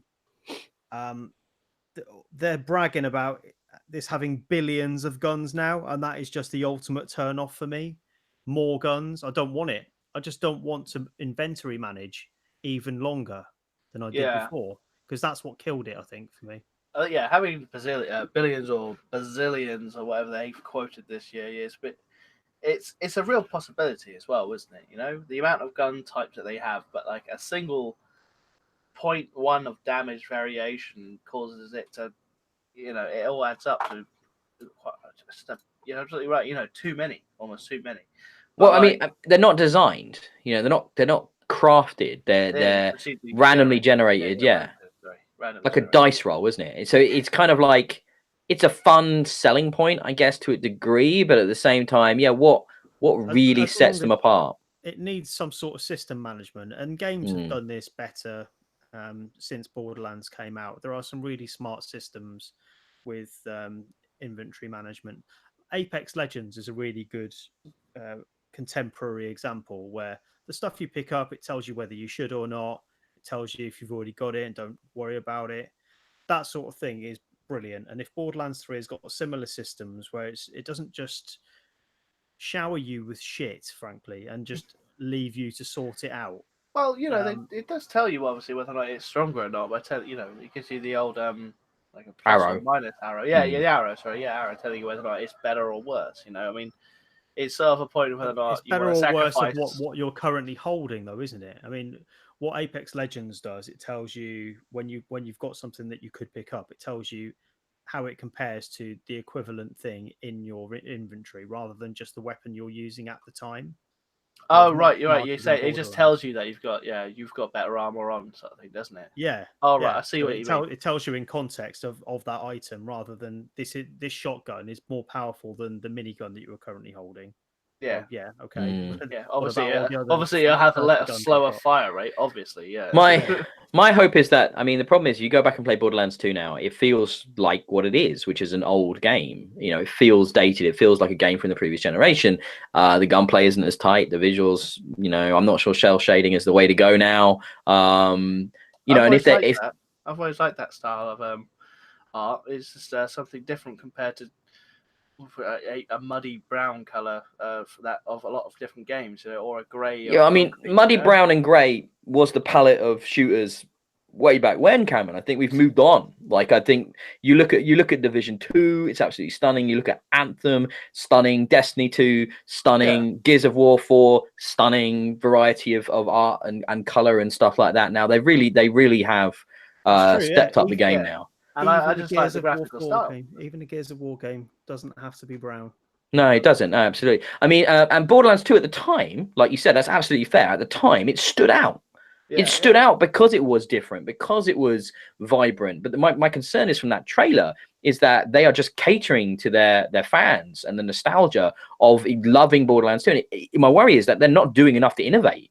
And if it is just a few more environments, which is what the trailer seemed to imply, and that seems to be really the only difference between 3 and 2, then I'm not sure that modern gamers are going to be particularly interested. Hey, well, if you get a code for it, send it my way if you're not going to buy it. Yeah, we'll see. No promises there. So game well, what can I say? I do. Then again, I play some right shit. We'll see. But what we might be talking about after this podcast. You have to play Grand Pigeon's Duty in the old days. No, I'm sure you'll be asking for an Xbox code, won't you, Ben? Get an Xbox code, and exactly. Won't that be a shame? Sorry, Cameron. Yeah, oh, sorry, mate. You don't have an Xbox, mate. Sort it out. Yeah. Oh, there you go. You're bad, not mine. I guess I'll have to get a discless Xbox. So, moving on to BioWare. BioWare, Anthem, BioWare. Oh my God, so much. So Jason Schreier did an amazing piece, as he often does, of deep diving investigative journalism over Anthem's development, and man, what a clusterfuck that was. Basically, pre-production that went on for years, and then actual production that was done in 18 months. It sounds like a horrible culture of crunch and stress and a lack of top-down management and direction is plaguing BioWare in the worst way possible. Up to, I will say, Casey Hudson's return. The first thing he did was appoint a producer that actually made get Anthem finished and put out. Better or worse, that game did need to get released at some point. Obviously, Richard now is, Anthem expert. I can't even imagine what kind of javelin builds you've got at this point. I mean, they must all be max level, Rich. They're not. But it's not far off. There are people that are playing it a lot more than me, so I'm not mental or anything. but I am playing Anthem every day still. I haven't taken a day off apart from when I was traveling for work. I'm still properly into it. Really, really love it. And I know you've bounced off it a bit now with all the revelations about the. To be honest, it wasn't so much the revelations. I mean, it didn't any of that stuff from that article I just alluded to. It wasn't a surprise. It was kind of like clearly stuff went wrong here, behind the scenes. And I still like the game. The main reason I've stopped playing it is Division 2 came along, which is a better game in every way. I mean, it just you say that. I've since bought Division 2 and played it for a day, and then I've gone straight back to Anthem again. Yes, because you've got a problem. You got some kind of look. Anthem's setting and traversal are brilliant. Like absolutely gorgeous, visual to look at. Mobility has never felt better. And when you play Division 2, obviously it's much more grounded, much more realistic. In many ways, slower paced, and it's a very different experience. However, just the way in which the end game works now that I'm there, the actual difficulty level of the game, the challenge of it, it's just far more appealing to me than what I got in Anthem. But that doesn't mean Anthem's bad. I will go back to Anthem because I am keeping an eye on it. I am following the updates. I'm still in that subreddit. I'm waiting to see what they do with DLC and stuff like that. I do think it's a game that can be what it should be. I think it will get there as long as EA keeps putting the resources into BioWare to allow them to develop that. So that's the big question, isn't it? That will happen. So the Casey Hudson story I've drew attention to in our show notes, and I want to talk about is that basically he addressed the problems at BioWare, which was that he there was a really canned statement that came out as soon as the Jason Schreier thing got posted, to the point of they probably didn't even have time to read Jason's story because it was super long. And it was, it came out within minutes, this statement. They knew the story was coming, and they put out this canned response, which was sort of aggressively defensive of their system, which was a bad look for BioWare. Casey Hudson has then gone in properly and actually responded to things and acknowledged the problems and acknowledged there is a problem and is hopefully going to address it. And the reason I mention this is because none of us want BioWare to fail. We all want BioWare to be as great as we remember it from the days of Knights of the Old Republic, especially. And then obviously Jade Empire was fantastic, and lots of other quality role-playing games that really defined the genre. Mass Effect 2 was just the pinnacle. It's probably the best game on 360. It's my game of that generation, without a doubt. Yeah, like Mass Effect 2 is incredible. However, that doesn't mean BioWare isn't allowed to make other types of games. Which is what we've seen with Anthem. It is a departure from those genres that they're so well known for. But I just think it's important to say, move forward, guys. Hopefully, EA won't close you, and that's kind of that's kind of where I'm at with that. I mean, so where are you at in Anthem, Richard? I mean, do you still have goals, things you want to achieve in that game? Yeah, I'm still working towards stuff. I've got maybe 5-6 legendary weapons. I've got a decent suite of legendary components. My interceptor class has got complete legendary apart from one item. So I've pretty much maxed them out, and I'm working on all the other characters now. I am just trying to get through the challenges. So there's challenges assigned to each of the different components and weapon types. If you complete all of those challenges, you get to craft that weapon again if you want to build another one. And I've got that done on pretty much every weapon bar 2. So I've got 1 sniper rifle left, 1 grenade launcher left to get. I've done all of the others. And then it's just the individual class components that I need to finish off. But I'm not far off doing it. There's an overarching quest to get enough experience points in each of the different classes. So there's like Arcanist class, Sentinel class, and all that. And then you get experience points for doing missions for each of those groups. And you've got to get something like 150,000 experience points. I'm on about 10,000 or 15,000 at the minute. So not a massive way into that. And I play every day. So that's going to take me some time. Have you hit 1,000 gamer score? Oh, yeah, I did that a while ago. Yeah, I thought you must have done, yeah. Anyway. Well, I'm glad you're enjoying it. And it's good that games like this have hardcore fans like yourself, because, you can then keep us up to date with developments, you know, and what have you seen any big improvements? Have they done anything recently? I've not logged in a couple of weeks. You haven't. I don't think you've done very much with the Elysian chests. So No. they've recently added Elysian chests to the Stronghold missions. Strongholds are like the equivalent of raids in Destiny, although they don't take hours. They're more like half an hour. And at the end of those missions, you now have 4 chests. And if you've got an Elysian key, you can unlock that to get an item that you can't get anywhere else in the game. So that might be a set of stickers for your suit, or it might be a different animation for when you enter, or like an emote for when you're mid-mission.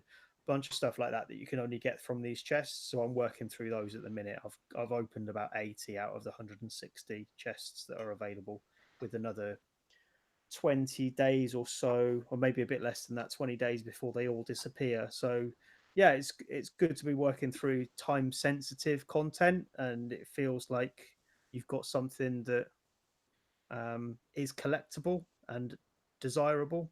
So I've had people sending messages to me saying how good they think my Colossus looks with its new vinyls that are only available from these chests, and it's just a good feeling, you know, that I'm making a character that That's cool. It just looks awesome.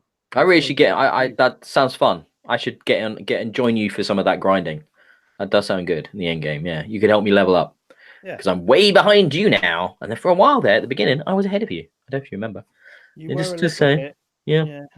I finished it all before you did. Yeah, just saying. Anyway, right. Let's move on. In other sort of small news, Capcom has released a £4 piece of DLC, which means you can unlock all the kind of what would have been cheat codes back in the day, and like things for accomplishing certain objectives in Resident Evil 2. And this means you can get things like unlimited ammo SMG, you can get an unlimited ammo rocket launcher and a minigun, and it's ridiculous. And I bought it, and you guys are about to tell me how I shouldn't have done because I hadn't beaten the game, and now I'm basically sailing through it. My question is... You hadn't beaten the game? No. Boo! You finished it? Nope. My question is, could you earn those trophies and the cheats and stuff like that? Yes. By finishing the game? Well, you have to do things in certain ways. Like you have to do things like beat it in a certain time, or beat it with certain character loadouts and things like that, and not use certain items, blah, blah, blah, blah, blah, blah. Typical kind of Capcom things. And absolutely, yes. This is basically a way of bypassing that grind just to get the super OP ridiculous things, which I find make the game more fun. So okay. There you go. Well, yeah, you're right. I do hate you now. If you could have earned it, put in some goddamn effort. Yeah, that's me for you. I just thought, you know, I want to see this game through. I've never done it before, and it's quite scary. So if you give me a unlimited ammo rocket launcher, I'll just kill everything, and then I'll be all right. It's a shame that you've not gone through the game first. I mean, for me, I'm tempted because I finished Leon Kennedy's story, so I suppose I've sort of finished the game. I appreciate that's really only half done, isn't it? So I haven't done Claire's side of it yet. I did do it though back when it came out originally on the PS1, so it's not like I didn't played it. I did.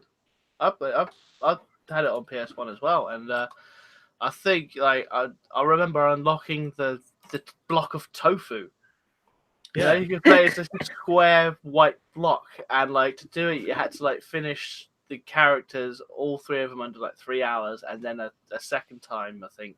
That's it. So yeah, that's what this is. You get the tofu thing, and it's you pay for it instead of doing the work. I had to put at least 9 hours maximum into this game, okay, to get my tofu. I'm not going to bypass 9 hours of. No cheats. No, I'm done. I'm done. This is a man who's realised he's wasted his life. This is a man who realised he's podcasting with gamers that don't give no shits.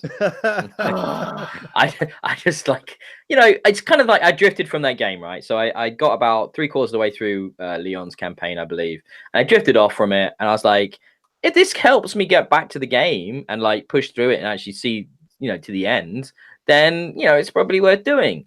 So I £4, no, that's nothing. So I was just like, it's a pint in it. So I was just like, I'll give that a go. And yeah, it's really stupid. And now I'm basically invincible and nothing's a threat. and it's kind of hilarious. It's just like it just subverts the whole concept of the game, and it breaks it, and it's kind of fun in that way. There's two different ways of doing it. I mean, because like playing through and unlocking stuff, like I did it for Resident Evil 4 and 5, and you know, earning them was really cool. And then playing through it once I finished it normally.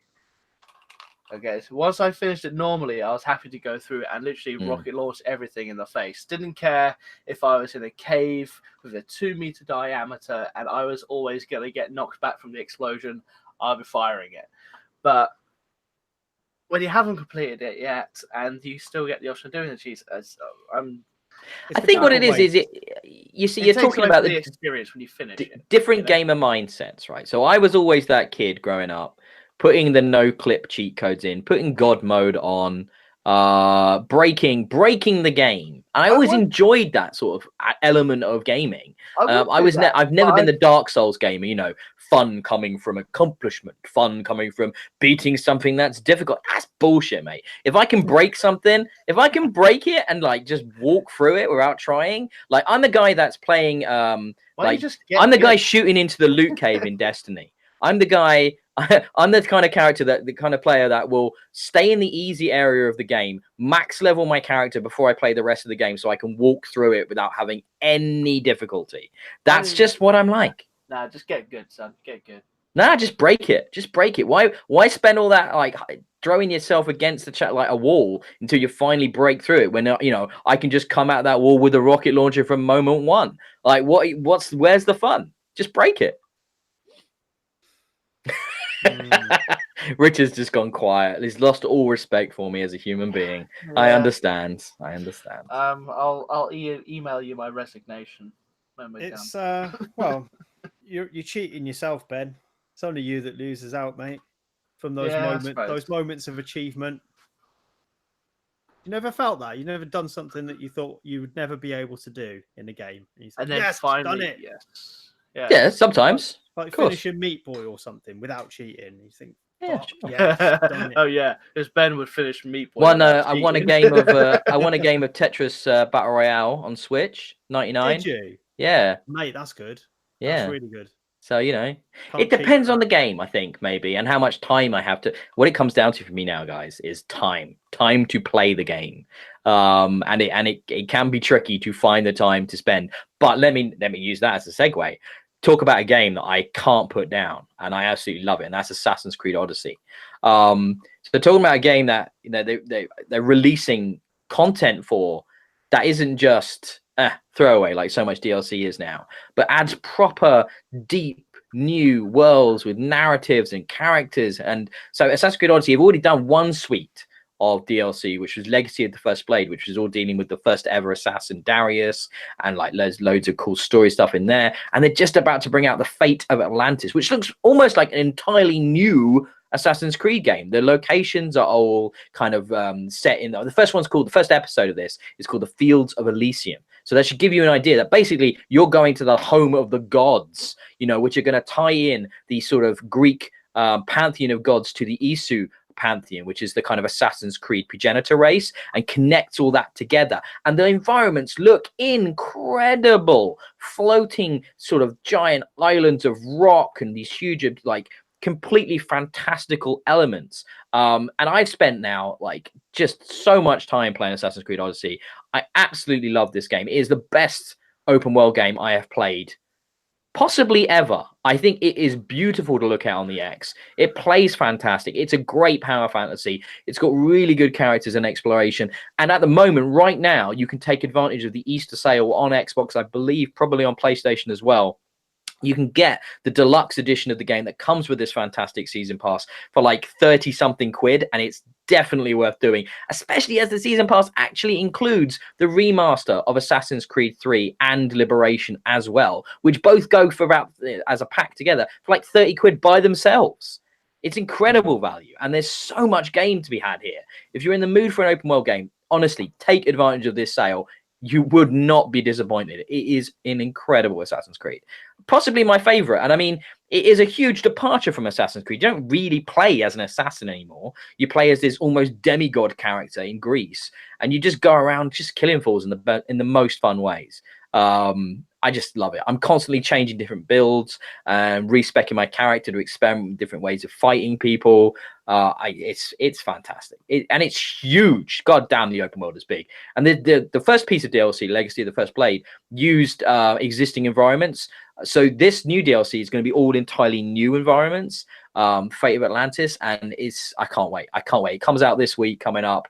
I'm pushing through a few quests right now to get to the point where I can play it because it's like high-end end game content, and I'm so excited. I love the Greek pantheon and all this stuff. Ancient Greece is such a great setting for a game.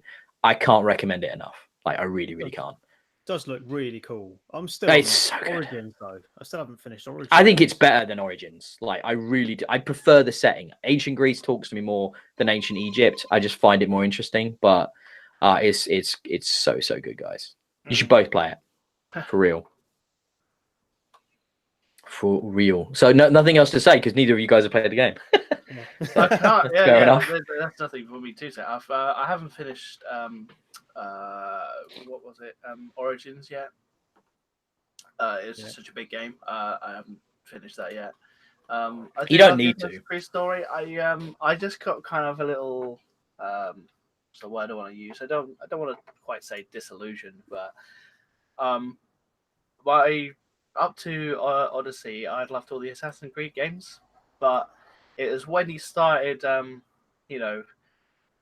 a leveling system and people taking damage and not dying, like where you assassinate them from a rooftop for the first time because they're higher level than you. I just got kind of like, I just stabbed this guy in the neck. Why isn't he dead? Okay, yeah. So I just kind of got a bit. They've taken on board more action RPG mechanics. Yeah, RPG elements, yeah. Yeah, and that's why I say it's barely an Assassin's Creed game. It's not like the Ezio trilogy or even Syndicate or Unity. Origins and Odyssey are a departure, but I think it's the more I play of it, the more I think that's what the franchise needed. That old style has been done to death, and you can go back and you can play them. They're all, for example, backwards compatible or remastered on Xbox One. You can play all of those games if you want to. However, I really like the direction this is going. I'm liking how it's expanding the lore in the universe. And the strong rumor is, because there isn't going to be an Assassin's Creed this year, they're not bringing out one this year, which just means there's going to be more DLC as well for Odyssey, which is great. I love that. But next year, the rumor is it's Vikings that they're going to be doing. They're going to be doing that. They're going to be doing Norse, Assassin's Creed Norse. And I am totally fucking down for that. Like, if I get to sail around, invade, pillage, the United Kingdom or Greenland as a Viking or whatever, all of Europe, can you imagine how big that map could be and what they could do with that? I am so down for that. So yeah, that sounds cool, but that's got to be the point at which you say, right, the assassin element is dead. Right? They'll never stop using that name. You can't imagine Vikings sort of surreptitiously creeping about to kill people. That's the thing I love about Odyssey. There's 3 ways of playing it. There's the hunter skill tree, the assassin skill tree, and the warrior skill tree. And you can absolutely hide in bushes and on rooftops and do the assassin stuff, or you can be like sniping people with bows and arrows or getting up. And I've just recently playing with a build which is all about fire damage. Fire damage in Odyssey is a hugely powerful thing. And basically I've got this guy with this armor set that boosts all the elemental charge rates and the fire damage. And then I have a weapon that converts all warrior damage to fire damage. So I'm basically just going around setting everyone on fire right now, and they'll run around screaming, setting bushes on fire and fields on fire, and everything's just burning, and you're just like, yes, burn, you bastards. And it's so much fun. Oh my god, I love this game. Really, you guys should play it. I mean, and it's so fucking cheap right now, the deluxe version. I bought this game at launch for full price with the season pass for like 90 quid. The fact that you can get it for like 30 is crazy good, like, honestly. But I don't regret spending that money because it's a game. I don't often, as you know, Richard, stick with games for like 6 months, a year, whatever. This game came out and towards the end of last year, and I'm still playing it. Like Anthem is for you. Absolutely. Exactly, yeah. I don't usually do it either, but Anthem is the one that's done it. First time in a very long time. So the last piece of news this must mean this is happening, guys, and that's kind of exciting. The Showtime Halo TV series has cast its Master Chief, and you might not necessarily recognize the guy's name, which is Pablo Schreiber, but you might recognize his face if you've watched any American Gods. He plays the Irish kind of leprechaun character in American Gods, though he's not a leprechaun in the way you'd expect him to be. He's also done a few movies and stuff. I've seen him show up in a couple of action movies with like Gerard Butler, I think Den of Thieves and things like that. And Orange is the New Black. Oh, is he? I've not watched that. So fair enough. It was quite a good series, but he's I've heard it's good. Yeah. His character is nicknamed Porn Stash. Okay. Yes. He's the only like guy. He's a security guard who's got like a big, nice, proper, just thick mustache, and it's just like only like 70s porno stars had that kind of mustache, and so yeah, that's what they nicknamed him. I'll be honest, guys. Right? Imagine no facial hair, cropped haircut. I can see this. I can see him as John. I really can. He's already 6'5". He's a tall guy. John stands at about 7 foot in the armor. I can see this. He's got the right kind of physicality, but he's not like bulky. He's lithe, which makes sense if you think about him being, the Master Chief. The question, of course, is, it's not a question now. In the same way Pablo Pascal is playing the Mandalorian in armor, you cast someone with recognition, it means he's going to spend time out of the suit, or at least without the helmet on. So you're going to get character development for Chief. And look, honestly, it's a tricky proposition because, that's the player's avatar in the Halo games. Therefore, the Chief doesn't have a huge amount of character in the games. It's expanded a bit in the books. But for a TV show, you're going to have to give that guy some meat, some character, some, emotional depth. So I'm looking forward to it. I think he's a decent actor. I think he could do the character some justice. I'm excited to see what a Halo TV show is. I'm intrigued. Yeah, What do you guys think? I'm kind of looking at, just some photos of him looking a bit more, roughed up. And I've kind of changed my mind. Initially, I was just like, I looked at him, just like, I seen that guy, Orange is the New Black. Him as Master Chief, I don't see it. But a couple of photos and there's some good shots of him looking a bit gruffer, a bit more worn in as a soldier sort of thing. And yeah, definitely a couple of them with a bleeding face as you're right, as a leprechaun. Yeah, he's doing all right, isn't he? It'll be interesting to hear him, because that's like the most prominent thing you'll ever come across with Master Chief is his voice over the no Steve Downs, so it's like not having that voice actor. It's going to be interesting. Is he going to try and sound like Chief? Is he going to bring his own thing? We don't really know much. We know it's going to be during the Covenant War, so we know that means Chief is Chief. It's not early days. It's not a prequel. There's casting news of like a younger teenage character, which is going to be like trying to bring in that age of the audience as well, to bring in the younger viewers. I think. How is it all going to balance out? How is it going to work? What are they going to focus on? There's lots of questions. Not a lot of answers yet, obviously, but it's I think shooting now or very soon. So we'll be seeing it before too long. You not said much, Richard? What do you think? Well, I like Halo, okay, but I've never really been a fan of the storylines in those games.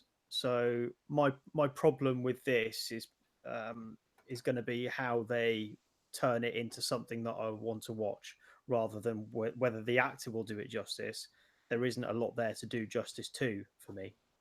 So I hope they can make it interesting. They've got a lot of legwork to do to reinvent what Master Chief is for television. I think we're probably going to see some kind of connection to the new game, which will obviously be on the new platform, Halo Infinite. So maybe this is a bit of a reinvention. Maybe like it's a bit of a reboot. They're going to maybe redesign a little bit and update the visuals a bit of the Halo universe and bring it more in line with what we'd expect. Halo Infinite, of course, is strongly implied to be some kind of shared world shooter, big open world experience, which is a big departure from the smaller, tighter sandbox levels that we've had from Halo games in the past. So yeah, that kind of runs against any sort of character development you might expect from it. But I would like to see it reinvented. I mean, we've seen it done with other franchises, haven't we? God of War is the most notable recent one, where a character that is built upon a gruff voice and not very much backstory or charisma really in himself is suddenly reinvented into something you really care about, and who would see that coming? So maybe Halo can do the same trick. Yeah, excited to find out. But that brings us to the end of what was a mammoth news section, guys. Well done for sticking with me. I think we'll just end the show. If you guys have got any games you've been playing, which, you know, we won't be talking about for review or covering for review recently, you know, I know me and Cameron have got some stuff on the docket right now. So anything besides that, Cam, have you been playing? Anything you wanted to bring up? No, nothing at all. Richard, have you found time for anything outside of Anthem? You played a bit of Division. Do you want to talk a bit about Division? I've played a bit of Division. Really not very much, though. Like a couple of missions worth. Yeah. I'm feeling... well, what do I feel about Division 2? Very much like Division 1. I suppose when you get down to the nuts and bolts, there's differences there. But as a relative noob to it, I can't see massive variations from what's gone before. It kind of built on all the changes that evolved over the Division 1's life. Yeah. And it's put it in a new place, essentially. So, yeah, it's good to see the new city. I like walking around Washington, D.C. There was a really cool moment when I turned a corner, walking past the White House, walked down the road and saw a building that I thought that's the FBI building, isn't it? I've been in that. And sure enough, it was a building that I'd been in. And it's just really cool to be able to walk around and recognize actual places you've been to just by sight without the game telling you what it is. I just thought that was awesome. Just to clarify, a few years ago, Richard was visiting Washington, had spent a lot of time in the FBI building for reasons we can't disclose due to legal, you know, actions that were taken. We aren't able to discuss why Richard was in the FBI building, but he just spent several weeks there. I was looking for Gillian Anderson, but she was not there. Yes, so that serious stalker allegations that were made against Richard have been cleared up, but once again, we can't really discuss it in detail. I've been playing obviously a lot more Assassin's Creed Odyssey because of the DLC and getting ready for that. I've been playing loads of Division 2. I'm in endgame of that now, and that's really enjoyable stuff. But yeah, I've been playing some other stuff for review, which will be coming up in the next week or so, I reckon. Cameron, you've been playing a game. What have you been playing? Oh, I've been playing for review purposes. For review purposes. You put me on the spot. What was it called? What did I send you? Postscriptum. Postscriptum. Okay. Postscriptum. Yes. I literally can't remember anything about that. So. Neither can I, unfortunately. Brilliant. That's going to be really good discussion. Can't wait for that. No. It's it was a World War II game. They said us with big like 40v40 kind of matches. Interesting in different ways. It was realistic in its gameplay, at least in certain areas. But it's set on the Bloody Seventh, which I believe was the same area as like the whole Bridge to Nowhere film and everything came from. You know, sorry, A Bridge Too Far. Sorry, should I say? Yes. And you know, kind of during Operation Market Garden in World War II. Yeah. And it was in the town called Arnhem. Okay. And yeah, it's all coming back to you. I can tell as you delve into that Swiss cheese brain of yours. World War II. I enjoyed World War II as a subject when I went into school and stuff, and I've watched a lot of all the Band of Brothers and stuff like that. So I really enjoyed that. Band of Brothers. Recently rewatched Band of Brothers. Man, that show is great. Oh my god, so good. I haven't. I was actually gonna. My brother's dropping the box set off next week of the Pacific. Oh yeah. You never seen it? I haven't. It's just. It's good, man. I'm just like. Not quite as good as Band, but good. Yeah, they just told me what is it, and it was basically like Band of Brothers, but everything that happened in Japan, and I was like, yeah, I'm sold. I'm done with that. Yeah, totally, absolutely. I've been playing this new snooker game. It's a snooker game. Snooker game, yeah. Playing snooker. I mean, the big thing to mention is the first time in many years that a game has been produced for snooker, which has the official license for the championships and has officially licensed the the players you'd recognise, such as Ronnie O'Sullivan, which is pretty much the only one whose name I know. Who currently plays snooker. Oh, that currently plays snooker. Yeah, I mean, the other one I could think of was Jimmy White, and that was Jimmy White. Yeah, sure. I don't remember that last time. Hurricane Higgins from way back. He used to play very quickly. famous snooker player, I suppose. And the other game I've been playing, though, which is a little bit more interesting, exciting, is World War Z, which I will have a video for you guys in the coming week. One of you gentlemen will be chatting to me about that. But that's basically Left 4 Dead. I actually share played that with a friend of mine. He let me have a go on his, and wow, that's a lot of zombies, isn't it? It's pretty cool. It's pretty cool. It's intense. It can get really, really intense and difficult and quite scary. Like, you know, when they come at you in those numbers, you're like, holy shit. But yeah, like in the film.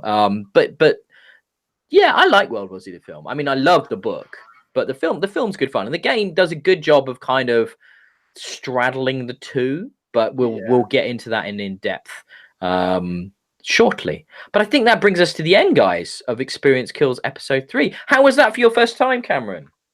I don't have a chair like you guys, so my legs are tired. Oh, dude, I feel so bad. I'm standing up for like 2 hours. My legs are really sore. Yeah, that's why you kept disappearing occasionally, because I didn't realize you were standing. I've had to sit and just go, God, Jesus Christ. Ow. Back into it. Oh, my word. That is dedication, Richard. I've got to say. I didn't realize. I thought I didn't realize. Had a hypermobile chair that you just sliding around. Jesus. No, highly enjoyable. You guys are great to bounce, ideas off, and I think we all have very similar mindsets when it comes to a lot of the things. But it's good to actually, have a great discussion with you guys about these sort of things. Oh, glad you enjoyed it, man. We all hate paedophiles. It's there's a lot of common ground. Yeah. So we all hate paedophiles. We hate Jesus. Jesus. Paedophiles, Brexit, and Jesus. We all don't like those. That's good. Solid ground. Solid. And we like video games. Yeah. Except Cameron doesn't like wrestling, Richard. So that does work against him. I've gone off wrestling as well, though. So. Oh, okay. So it's kind of we cover all the gamuts there on wrestling. Like, middle, don't like. So, I go through phases. I'll like it again in about 3 months. That's the 5 tenets of the Experience Kills gang. You guys got to have all of those things in mind if you'd like to join our crew. Hey, Jesus, pedophiles, Brexit, wrestling, and video games. That's all we ask. And Jesus, if you are listening, thanks for coming. You didn't show up, man. Yeah, you what the hell? Fucking let us down, brother. Jesus. He saw three white dudes with a beard and thought, well, Jesus, do I need to add to this? Bases covered. Yeah. I actually played Apex the other day, actually, with a guy who had the gamer tag of Jesus of Naz. Oh, cool. Yeah. I was you played Apex Legends with Jesus. I played with Jesus. Baller, man. He was actually quite funny over the microphone. I was like, oh wow, I'm actually playing with Jesus. He's like, just be careful, mate. I don't actually respawn automatically. It's after 3 days. And I was baller. Love it. This guy, he's been waiting for that joke in the back pocket ever since anyone. Yeah. As soon as he made his name. Accurate Jesus line there, right there. Very good. Okay, so that brings us to the end. We'll be back when we're back. Who knows when that'll be, but there'll be content, there'll be videos, there's always games coming out we'll have a chat about, though Richard seems to have dodged all of them recently. I'm not sure why he's not playing any games for us, but he's just lazy, aren't you, Rich? Go and ask me. I mean, that's true. Would you want? I could have given you snooker, I guess, but I figured you didn't deserve that. That punishment. Right. Nah, it's snooker. It's fine. I actually quite look forward to talking about it with one of you because it's a good snooker game. It's a good snooker game. Right. So that brings us to the end. Thank you very much. Please make sure to like and subscribe if you're watching this live right now. Like the video, subscribe to the channel. We would appreciate that. You can find us all on Twitter. Personally, I'm at DIYA. Where are you, Cameron, on Twitter? I am at Camelot, last I checked. Spelled kind of weirdly, though, because it took me ages to find you. How is that spelled? What was it? CAMMERLOTT, I think. Yeah, took me a while to find you. Yeah, it did. It's not that great. It's just retweets of porn stars, I think, last I checked. Fantastic. He has a brand. He sticks to it. Love it. Richard, where can people find you on Twitter? I'm at Colonel Red. No porn star retweets, but I will bore you with EU nonsense. I mean, don't bother following me, really, because all I retweet is the @ExperienceKills Twitter account. So, you could just follow @ExperienceKills for all the awesome news. One of the little news tweets I did this week was there's going to be a remake of the amazing cel-shaded first-person shooter 13 coming out later this year. Updated for current hardware. And I'm guessing Cameron hasn't even heard of that game. It's based on a European comic book. It's called 13 or XIII. It's a really good game, which was originally voiced by, and I'm hoping still voiced by, David Duchovny. Did the voice work for that game, so of the X-Files fame and Californication, and yeah, so you could have found out about that as it happened if you follow the Experience Kills Twitter account, amongst many other things I like to pull out as the week goes along and talk about. So yeah, follow us there. Yeah, you can also listen to this as an audio only version if you can't be bothered to watch it, which I understand at 2 hours long, and that can be found on Spotify, on iTunes, and through a dedicated RSS feed. All links can be found in the video and occasionally reposted on Twitter. I think that's all the housekeeping, Richard. That'll do. Yeah. Should we get off and have some dinner? Let's go. Let's go have some lunch. I'm pretty hungry. Yeah. So I'll see you guys all soon. Bye. Yeah, nice to see you all. Richard, I'll talk to you in 2 years.